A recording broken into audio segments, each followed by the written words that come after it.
ಚಿಕ್ಕಬಳ್ಳಾಪುರ ತಾಲೂಕಿನ ನಂದಿಗಿರಿಧಾಮ ರಸ್ತೆ 4.9 ಕೋಟಿ ವೆಚ್ಚದ ಅನುದಾನದಲ್ಲಿ ರಸ್ತೆ ನವೀಕರಣ ಕಾಮಗಾರಿ ಆರಂಭಿಸಲಾಗಿದೆ.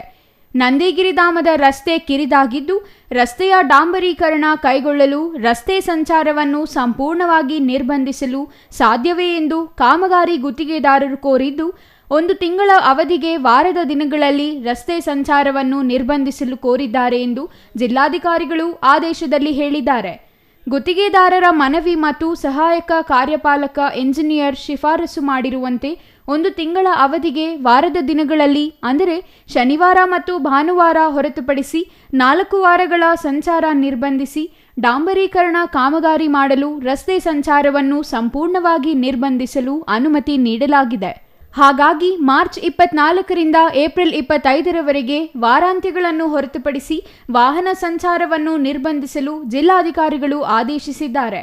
ಹಾಗಾಗಿ ಬೆಂಗಳೂರು ಸೇರಿದಂತೆ ಇತರೆ ಪ್ರದೇಶಗಳಿಂದ ನಂದಿಗಿರಿಧಾಮ ವೀಕ್ಷಣೆಗಾಗಿ ಬರುವ ಪ್ರವಾಸಿಗರು ಶನಿವಾರ ಮತ್ತು ಭಾನುವಾರ ಹೊರತುಪಡಿಸಿ ಉಳಿದ ದಿನಗಳಲ್ಲಿ ನಂದಿಗಿರಿಧಾಮದತ್ತ ಬರದೆ ಸಹಕಾರ ನೀಡಲು ಜಿಲ್ಲಾಧಿಕಾರಿಗಳು ಆದೇಶ ನೀಡಿದ್ದು, ಸಹಕರಿಸುವಂತೆ ಗುತ್ತಿಗೆದಾರರು ಮತ್ತು ಲೋಕೋಪಯೋಗಿ ಇಲಾಖೆ ಎಂಜಿನಿಯರ್ ಮನವಿ ಮಾಡಿದ್ದಾರೆ.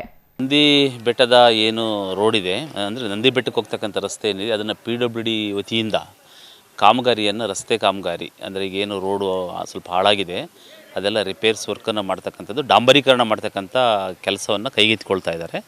ಸೊ ಹಾಗಾಗಿ ಅವ್ರದ್ದು ರಿಕ್ವೆಸ್ಟ್ ಇತ್ತು, ವಾರದಲ್ಲಿ ಸೋಮವಾರದಿಂದ ಶುಕ್ರವಾರದ ತನಕ 4 ದಿನ ಆದರೂ ಶುಕ್ರವಾರದ ತನಕ ನಮಗೆ ಅವಕಾಶ ಮಾಡಿಕೊಡಿ ರಸ್ತೆ ರಿಪೇರಿ ಮಾಡಲಿಕ್ಕೆ ಅಂತೇಳಿ.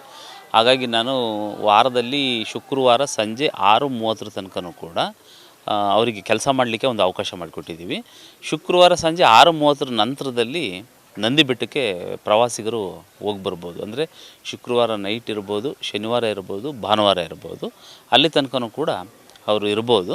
ಮತ್ತು ಸೋಮವಾರ ಮಾರ್ನಿಂಗಿಂದ ಶುಕ್ರವಾರ ತನಕನೂ ಕೂಡ ಒಂದು ನಿಷೇಧವನ್ನು ಏರಿದ್ದೀನಿ, ವಾಹನಗಳ ಪ್ರವೇಶಕ್ಕೆ ನಿಷೇಧವನ್ನು ಏರಿದ್ದೀನಿ. ಏಕೆಂದರೆ ರಸ್ತೆ ಹಾಳಾಗಿರೋದ್ರಿಂದ, ಸಾಕಷ್ಟು ತಿರುವುಗಳಿರೋದ್ರಿಂದ ನಾವು ರಸ್ತೆಯನ್ನು ರಿಪೇರಿ ಮಾಡಿ ಅಲ್ಲಿಗೆ ಬರ್ತಕ್ಕಂಥ ಪ್ರವಾಸಿಗರಿಗೆ ಸೌಲಭ್ಯವನ್ನು ಕಲ್ಪಿಸ್ಕೊಡ್ತಕ್ಕಂಥದ್ದು ಬಹಳ ಮುಖ್ಯ ಆಗಿದೆ. ಹಾಗಾಗಿ ಸಾರ್ವಜನಿಕರು ಈ ಕುರಿತಂತೆ ಸಹಕರಿಸಬೇಕು ಅಂತ ಹೇಳ್ಬಿಟ್ಟು Ambareesh N, CTV news, Chikkaballapur.